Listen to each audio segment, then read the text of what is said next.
Okay, so you want to own a food truck. You've stood in that line at lunch, 20 people deep, watching the window slide open every 90 seconds while cash and cards fly back and forth. And you've done the math in your head. $12 a plate, 300 plates a day, that's $3,600 before the truck even leaves the parking lot. No rent for a dining room, no army of servers, just you, a grill, and a line that never seems to stop. That is the picture in your head right now. And I need you to hold on to that picture for one more minute, because the real financial story of owning a food truck is far messier than a lunch line, and almost nobody tells you what's actually happening behind that service window before the first plate ever goes out. By the end of this video, you are going to understand exactly why food trucks have one of the highest failure rates in the entire restaurant industry, and why the ones that survive look almost nothing like what gets pitched to you on social media. Before we go any further, hit that subscribe button, because this channel breaks down the real economics behind the businesses everyone assumes are simple, and this one gets more brutal the closer you look. Let's start with what it actually costs to get a truck on the road, because this is the first place the dream and the reality collide. A brand new, fully outfitted food truck, meaning commercial-grade grills, fryers, refrigeration, ventilation hoods, and a generator built to run all of it, typically costs somewhere between $80,000 and $200,000, depending on size and equipment quality. Buy used, and you can find a functional truck for $40,000 to $70,000.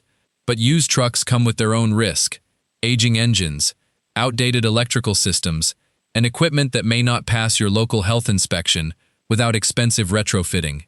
On top of the truck itself, you need commercial kitchen equipment installed and certified, a process that alone can add $15,000 to $30,000 if the truck didn't already come properly outfitted.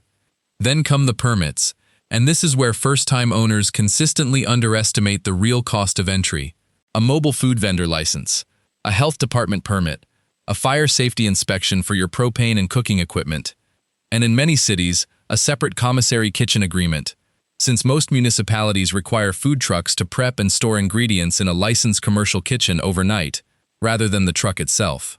Altogether, permits, licensing, and your first commissary agreement typically run $3,000 to $10,000 just to legally operate, and that's before you've bought a single pound of ground beef.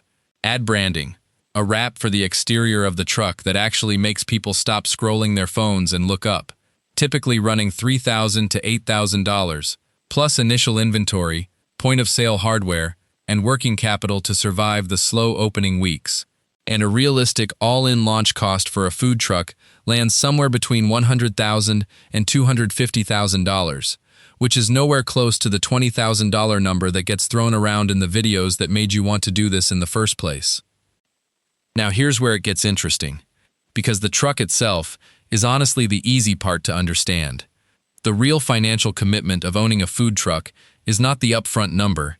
It's a recurring, relentless set of monthly costs that exist whether you sell 300 plates or 30. And this is exactly where the lunch line fantasy starts to fall apart.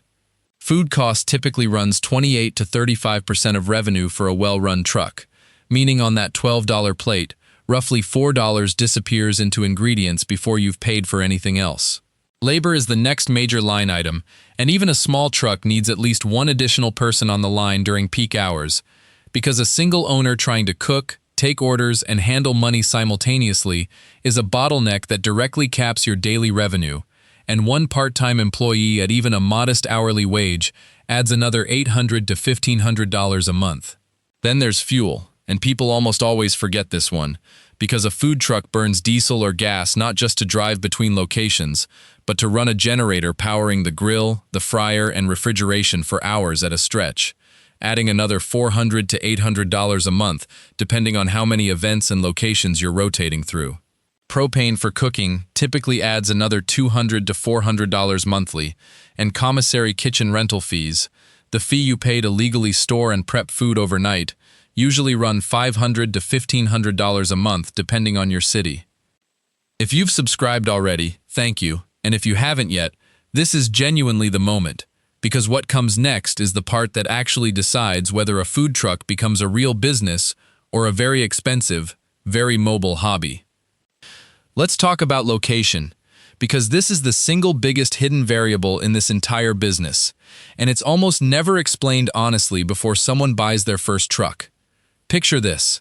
You've found what looks like the perfect spot, a busy office park at lunchtime, and for the first 2 months, business is incredible. Lines out to the sidewalk, $500 a day in sales. You're finally living the dream you pictured.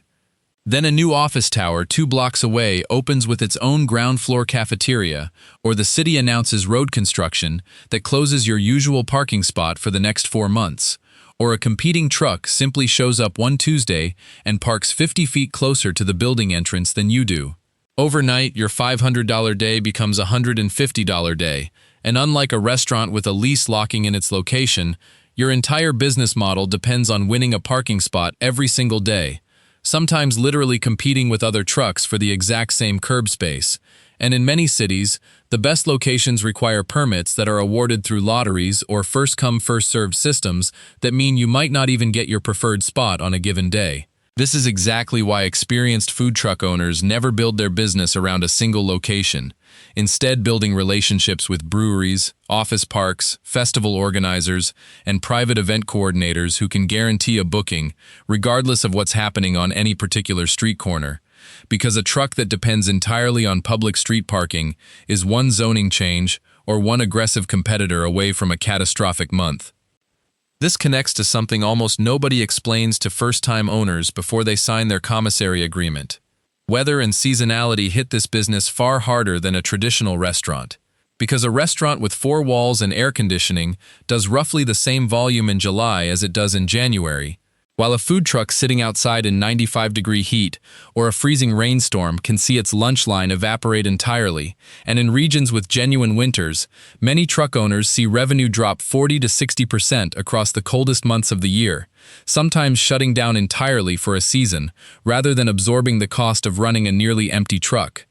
Smart owners build this seasonality directly into their financial planning, stockpiling cash during the strong summer months, specifically to survive the leaner winter stretch, because a truck owner who spends every dollar earned in July as if that pace will continue forever is often the same owner scrambling to make a truck payment in February. Quick reminder, if this is helping you see the numbers more clearly, subscribing genuinely helps this channel keep making these breakdowns, and there's a lot more coming on exactly this kind of decision. Now let's put the entire picture together, because this is where the lunch line dream and the actual financial reality either line up or they don't. Take a food truck doing a realistic average of $350 a day across 5 operating days a week, accounting for the inevitable slow days mixed in with the good ones. That's roughly $7,000 a month in gross revenue. Food cost at 30% takes $2,100. Labor for a part-time helper takes another $1,200. Fuel and propane combined take about $1,000. Commissary rental takes another $800. Insurance, which food truck owners need in higher amounts than a typical small business due to the combination of a moving vehicle and an open flame cooking operation, typically runs $200 to $400 a month. And a maintenance reserve, because a commercial kitchen bouncing down city streets every single day breaks down far more often than a stationary one, should realistically run another $300 to $500 a month, since a blown generator or a failed refrigeration unit can sideline your entire operation for days while parts get sourced and repairs get scheduled. Add it all together, and total monthly expenses land somewhere around $5,500 to $6,200, meaning that $7,000 month of gross revenue, that sounds genuinely impressive, nets its owners somewhere between $800 and $1,500 a month, before they've paid themselves anything resembling a real wage for the 60 to 70 hours a week. Most owners actually put in between cooking, prepping, driving, and chasing down locations. This is exactly why industry estimates suggest somewhere between 60 and 70% of new food trucks fail within the first 3 years, not because the food was bad, but because the owner underestimated the gap between gross sales and actual take-home profit, and ran out of cash trying to survive the slow months before the business had a chance to build the loyal following that makes the good months good in the first place. But here's the other side of this, and it's the reason people keep buying trucks anyway. The owners who do make real money in this business almost never rely on street parking and walk-up lunch crowds alone. They build a second, more stable revenue stream through private catering and event bookings, where a single wedding or corporate event can generate $2,000 to $5,000 in a single booking, with a guaranteed headcount and payment, locked in weeks in advance, none of the uncertainty of hoping enough people walk past a parking spot. The trucks that build a loyal social media following and a genuine catering pipeline on top of their daily service can push monthly profit into the $3,000 to $6,000 range and beyond, turning what started as one unpredictable truck fighting for curb space into an actual scalable business, sometimes eventually adding a second truck once the first one has proven the model works. Here's the part that never makes it into the highlight reel, and it's worth saying plainly before we close this out.